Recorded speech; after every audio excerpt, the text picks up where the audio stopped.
咁跟住啦，轉又入彈腿，二郎擔山一條鞭，當中有咩變化？其實拳路入邊，佢嘅意思就好緊要啦。即係背熟咗都冇用啊！佢嘅編排唔係冇意義嘅，入邊有好多隱藏性嘅嘢。當唔係咁嘅時候，會係點？你要細心推敲嘅。編排係十分之重要。你理解咗佢嘅運算方式，咁你嘅轉數就快啦。係。不過當然啦，要去練嘅，即係唔係淨係單打套路，但係入邊有好多玄機，有好多嘢可以啟發到我哋唔使走冤枉路嘅。你點樣可以早着先機？就係當中嘅玄機啦。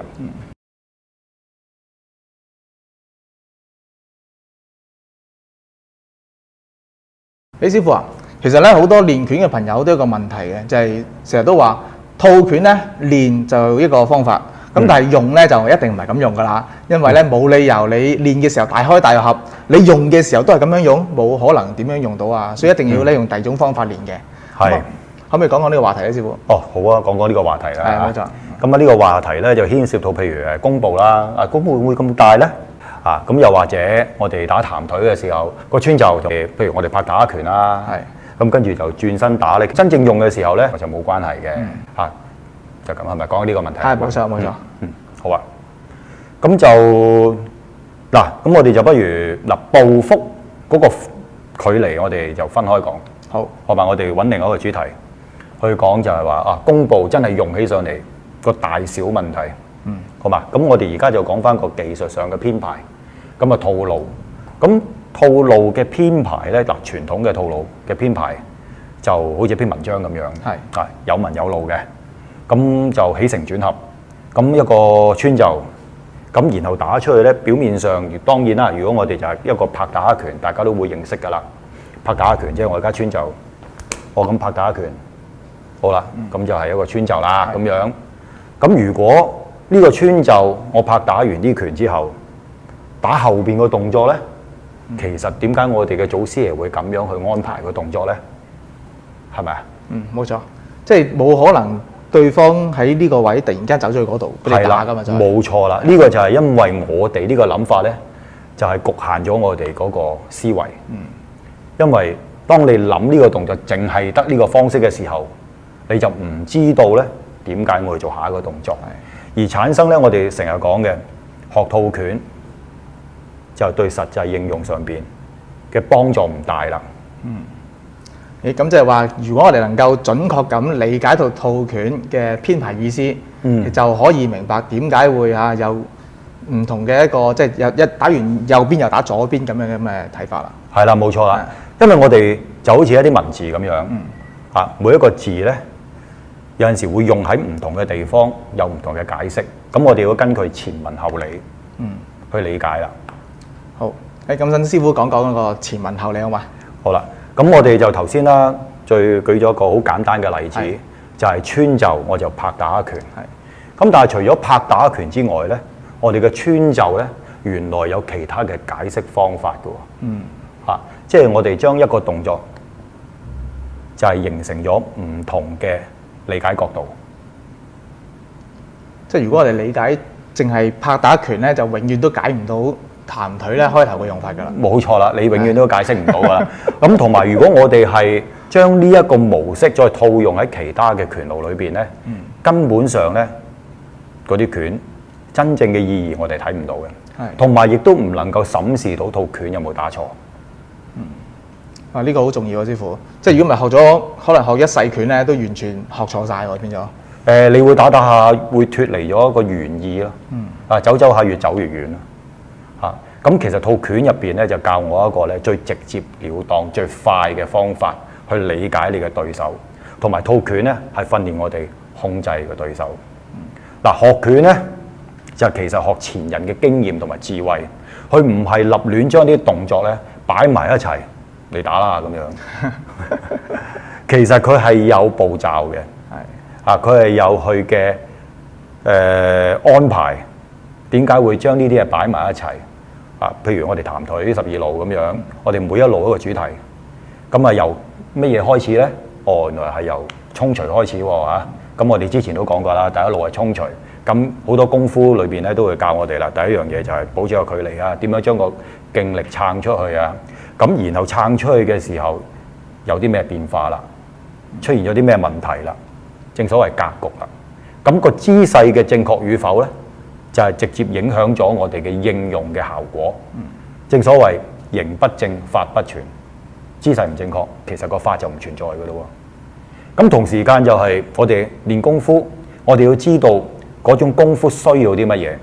其實個功夫係學緊種技擊，係技巧嚟嘅。呢種技術咧係要用腦嘅，就唔係淨係單純我哋操體能啊，去練啲乜咁樣就可以啊，即係咁講啦。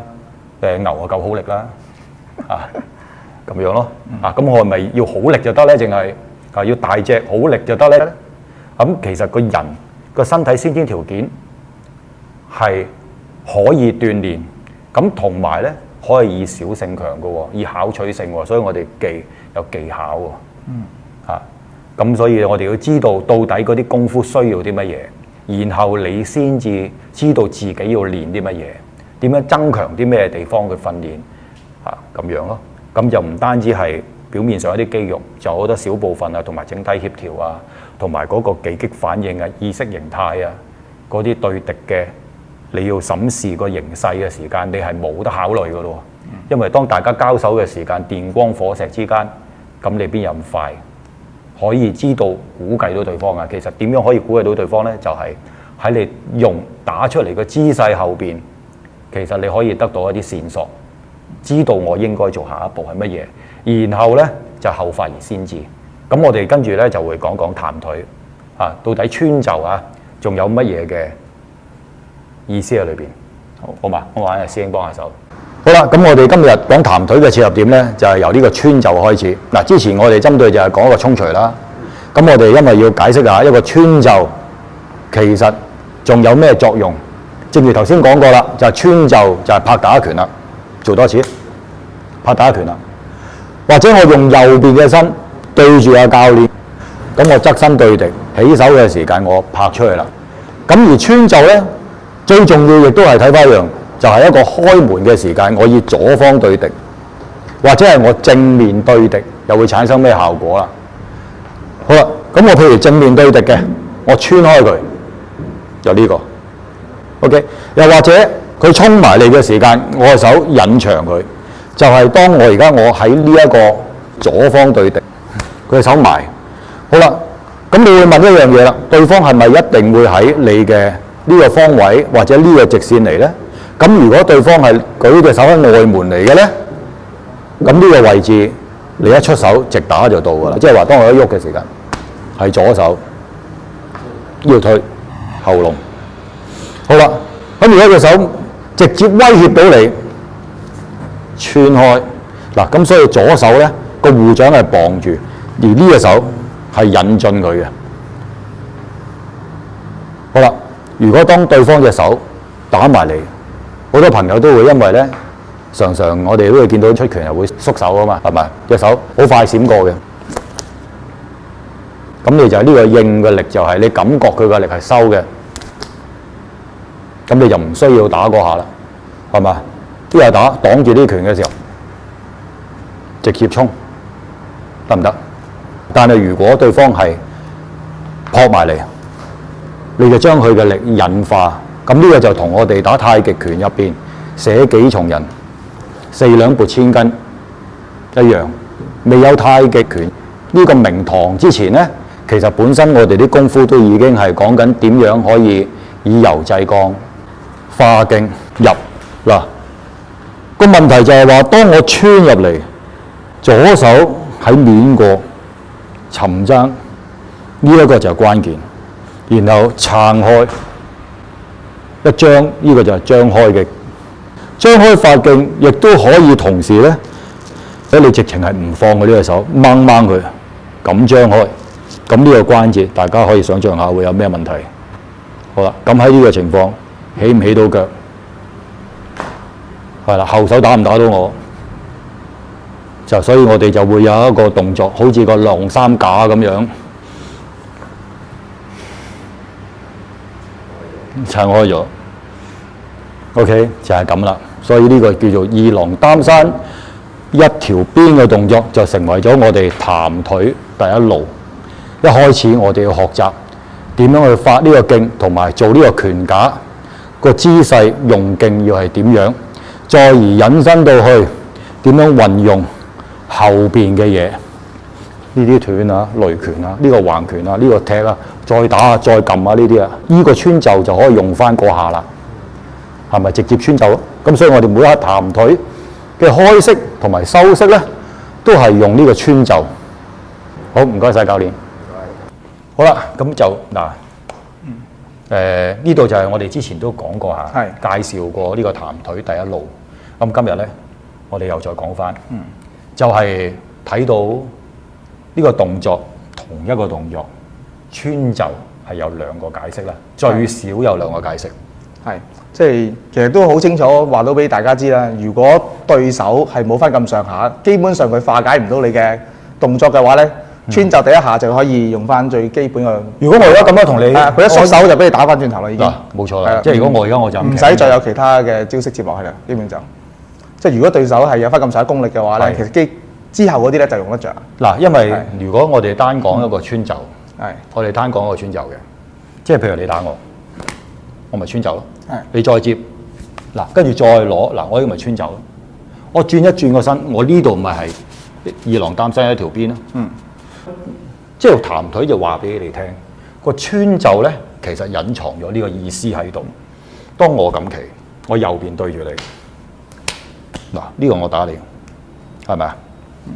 常用嘅呢啲係咪？一拍，將你嘅力量隱藏再入，係咪？你擁住我手，我唔進步啦，咪爭咯。跟住呢度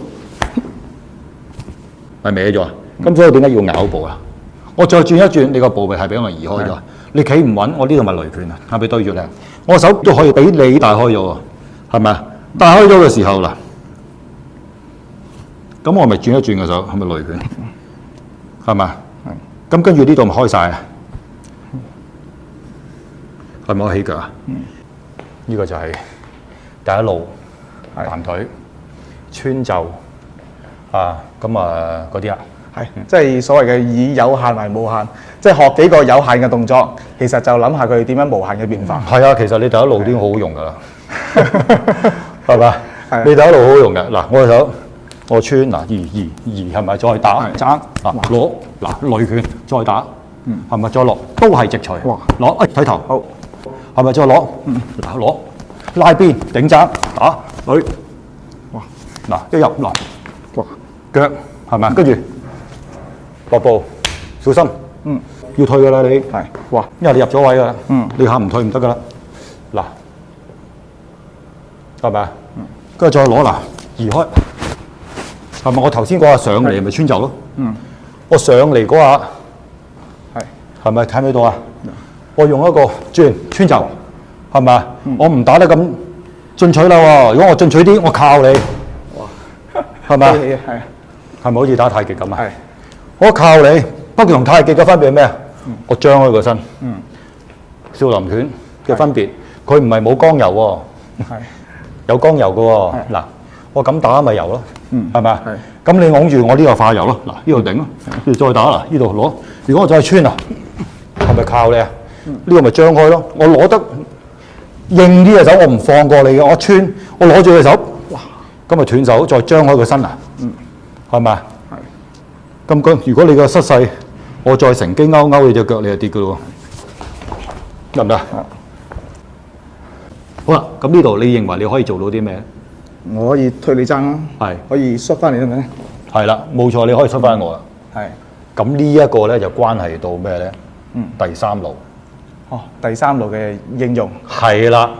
嗱，第三路嘅應用咧，嗱，我哋嘅動作咧，如果未睇過彈腿係點打嘅？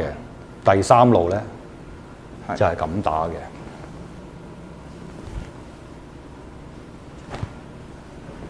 咁打嘅。好啦，你會見到我轉身有個通天炮嘅。係，冇錯。啊，咁如果唔識解，通常就係打咗個動作出嚟。咁跟住被問到點用嘅時候咧，用嘅時候就冇關係嘅。轉身就係後邊有另一個敵人，我哋要瞻前，要顧後，因為我打呢邊嘅時候，後邊隨時有人偷襲，咁我哋轉身打拳啦。又譬如喺阿教練喺呢度出現，咁當然揾阿教練幫手啦。好，我打呢邊都未搞掂你，咁然後就你喺呢度啦。咁好咯，我通天炮，跟住我唔知你點打嚟嘅喎。總言之，我就通天炮啦。咁如果係咁嘅時候，我得唔得咧？咁而家我面對緊兩個對手，咁咪死梗啦！